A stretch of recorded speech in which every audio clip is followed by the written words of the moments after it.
김광진의 시사정비소. 오늘은 AS를 잠깐 좀 해드려야 될 것 같아요. 긴급 AS죠? 네. 지난번에 저희가 배상훈 교수님 모시고 김정남 살해 사건이라고 하는 것과 관련 에피소드를 했는데 그때 독극물, 뭐 스프레이 막 이런 여러 가지 얘기가 나왔단 말이에요. 근데 그때는 말레이시아의 공식 발표가 있기 전이어가지고 우리가 여러 가지 추정에 근거한 이야기들을 했었는데 이제 어쨌든 1차 발표가 나왔고 우리가 생각했던 것과 좀 다른 결과치여서 배상훈 교수님을 AS로 모시고 다시 한번 정비를 나눠보도록 하겠습니다. 예. 안녕하세요, 배상훈 교수입니다. AS를 해드린 거는 그때 VX가 아니라고 그러셔가지고. 예.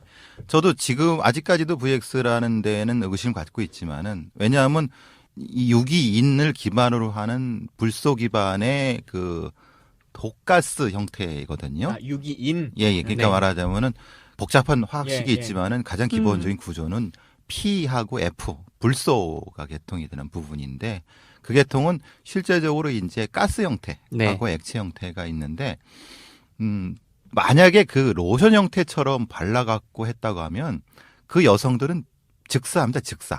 거의 그 정도. 그러니까 그러면 그 사람들도 지금도 이제 여러 사람들이 의구심을 갖는 거는 그렇게 양이 많지는 않았을 것이다. 그러니까 10mg 정도 있을 수 있다고 하는데 그러면은 말하자면 일종의 리타딩제라고 하는 이런 거죠. 희석하는. 그러니까 진짜 베이비 오일 같은 거에 샤린 액체를 좀 넣고 양을 많이 한 상태에서 바르게 하고 그걸 리타딩 좀 지연시키는 작용을 할 수 있다면 가능하다. 근데 그거는 매우 좀 정교한 그 제법이 필요한 부분이거든요.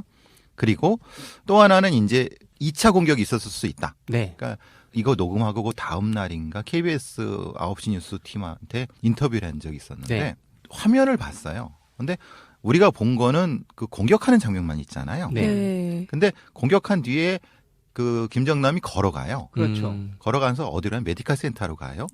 메디컬 센터에 가서 잠깐 화면이 잠깐 끊겨요. 그게 끊긴 게 몇 분 정도 끊긴 다음에 바로 그 이 베드에 누워갖고 막 그러더라고요.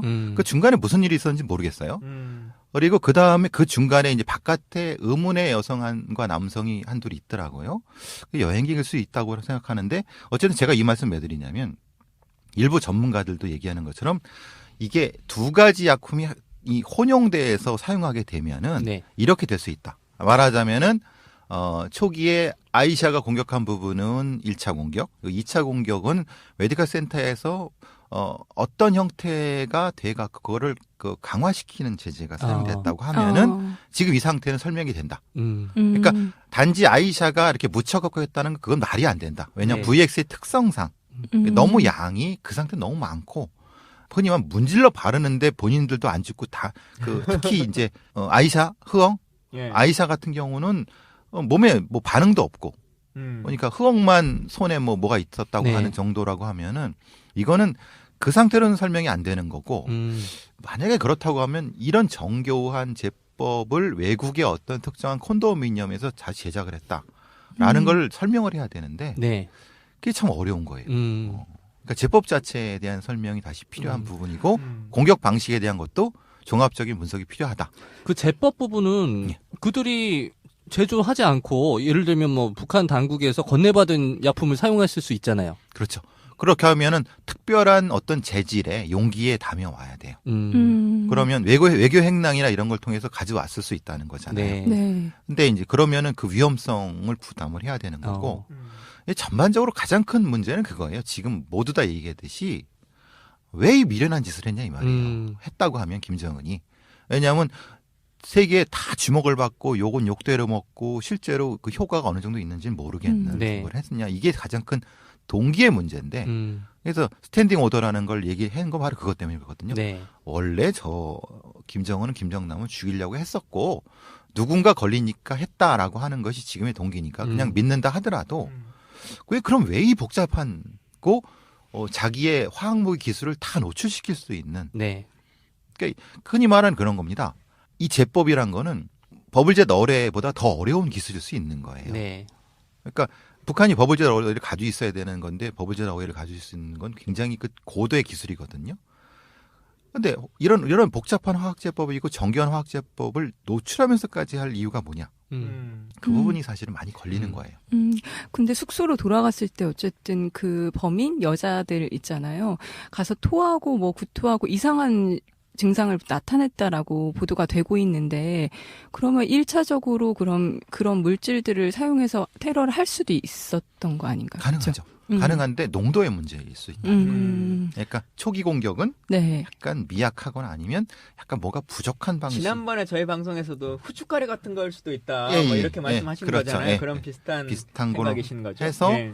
그리고 그와 연결된 걸 가지고 이동한 김정남을 아주 편안한 상태에서 누군가가 물 같은 걸 마시게 했다고 하면은 충분히 가능하다. 그러네요. 네. 그 장면이 나오거든요. 메디컬 센터에서. 예. 우리 같이 비전문가들은 사실 이게 언론에 나오면 이게 가짜 뉴스인지 진짜 뉴스인지 네. 막 이렇게 헷갈릴 때가 참 많단 말이에요. 근데 그 중에 하나가 최근에 뭐 일본에선가 뭐 나온 기사에 배에 문신 돼 있는 김정남의 사진을 보여주고 지금 화면 속에 김정남 문신이 없다. 그러니까 진짜 김정남이 아닐지도 모른다. 이런 얘기들도 있는데 전문가가 보시기에는 어떠세요? 근데 지금 이제 김정남이라는 사람의 정체에 대한 문제가 되는 거는 김정남이라는 사람이 실제로 한국 사람을 만나고 뭐 하고 실제로 반북 활동을 하고 뭐 이런 망명 정권 얘기가 하고 이런 거는 제가 보기엔 다 이게 일본 쪽 통신 쪽에 나왔거든요. 그러니까 그러면 거기에 무슨 의도가 있을까? 근데 이제 또 반대쪽에서는 거기에 이제 김정남을 실제로 확인했다고 하는 사람들이 네. 문신 얘기 그러는데 네. 근데 그걸 누구도 본 사람이 없어요. 확인해 주려고 하면은 그 아들이나 딸이 확인해 줄까? 라고 하는 도대체 지금 이게 가짜 뉴스인지 진짜 뉴스인지 모르겠어요. 네. 문신에 대한 거는. 맞아요. 유병헌이 네. 죽으니까 그렇죠. 유병헌이 가장 기뻐하겠다 이렇게 말한 적이 있잖아요. 그러니까. 김정남이 죽으니까 김정남이 가장 행복하게 살고 있는 거 아니에요? 김정남의 자작극까지도 상상을 해볼 수 있을 것 같아요. 근데 왜 그 아들은 DNA 검사나 이런 걸 안 할까요? 안 하는 게 아니라 아마 막고 있을 가능성이 없죠. 말레이시아가요? 아니면? 아니 이거는 말레이시아와 중국의 문제가 되겠죠. 그러니까 이게 중국에서 허락을 해줘야지 말레이시아로 넘어갈 수 있는 거고. 네. 그리고 이제 말레이시아도 그걸 확인해야 되는데 초기에 확인을 거부했던 거는 그러니까 이게 이제 김정남이냐고 했을 때 그 초기 발표 때는 김철이다. 네. 네. 김정남인지는 가족이 와야 된다라고 네. 하는 것은 그들이 가지고 있는 정보가 사실 초기에 미약했고 어떻게 할지를 몰랐을 거고 결정적으로 이제 VX가 나오면서 이 사건이 굉장히 커진 부분인데 초기에 이 사람들은 그걸 검출하지 못했던 것 같아요. 네. 이런 상상은 할 수 있지 않아요? 이거 국제 관계적인 그 고려에 따라서 말레이시아 당국의 발표를 믿을 수 없다. VX가 아닐 수 있다. 이런 가정은 불가능한가요? 문제는 그 샘플. 네. 그 샘플은 그 김정남의 눈에서 나온 거란 말이에요. 네. 그거 거의 유일하게 그 샘플을. 그러니까 그거를 이제 흔히 말하는 교차 확인을 하도록 이제 말레이시아 정부가 해야 되는데 그거는 굉장히 자존심 상하는 일이죠. 그러니까 여태까지 빨리 검출을 못했고 쿠알라룸푸르 공항이 완전 개판이 됐는데 그래서 쇼한 거잖아요. 그 며칠 뒤에 그 제도협에 무슨 소용이 있겠어요. 그러니까 그 쇼를 한 거는 당연히 그 말레이시아가 국제적으로 망신을 당했기 때문에 한 부분이라서 그렇게 되면 사실 유엔의 그 화학무기 전문가들을 통해서 그걸 확인했어야 되는데 네. 실제로 그 VX를 확인하는 방법이 그렇게 만만치가 않거든요. 그래서 뭐가 이렇게 해서 딱 리트머스 종지처럼 이렇게 나오는 게 아니에요. 그러니까 이제 그 부분에 대한 거를 본인들이 사실 좀 뭐라 그러나 한번 좀 망신당한 거에 대한 네. 그런 반작용으로 북한에 대한 부분을 하는데 VX가 안 나왔다고는 생각하지 않아요. 분명히 그래요? 그거는 있다고 생각을 해요. 근데 어디서 나왔는지는 그거는 왜냐하면 이게 진짜 외교 횡령을 통해서 나왔다라고 하면 이건 굉장히 심각한 문제고 네. 제조했다라고 하는데 말 그대로 제조하는 거는요. 그렇게 쉬운 게 아니에요. 왜냐하면 어디 아파트에서 제조했다고 하는데 그렇게 할 수 있는 부분은 아니거든요.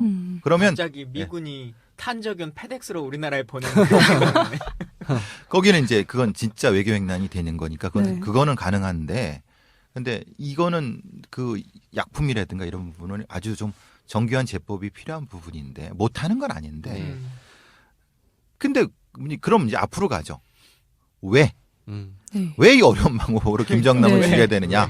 아직도 모르겠어요, 진짜 왜? 아니 그냥 가서 흔히 말하는 청부살인업자에서 칼로 꽂아도 되는 거고 네. 그렇지 않습니까? 네. 공항 같은데 말고 네. 조용한 네. 곳에서. 그래서 아니면 차량 폭탄을 태워도 되는 거. 이 복잡한 걸 왜? 저는 이거는 사실 좀 매우 그러니까 VX는 신뢰하겠는데 왜 금박업을 했느냐라고 하는 건 그래서 이제 나오는 얘기는 그런 거죠. 분명히 그 북한 내부에 동요가 있을 수 있다. 네. 그래서 거꾸로 김정은을 제거하기 위한 역공작이라고 하면 또 가능할 수도 있다. 누군가가 그러면은 뭐 흔히 막 우리 영화에서 많이 보잖아요. 네. 그러니까 김정은 반대파가 좀 명분을 그런 네. 게해서 뭐 이렇게 하는 부분도 충분히 가능하다. 그 정도의 전문가들이라고 가능한데 전문가 치곤 너무 이상하게 도망을 갔고 네. 너무 이상하게 했고 그 부분이 가능하다고 하는 부분이고 김정은의 입장에서는 그런 거죠.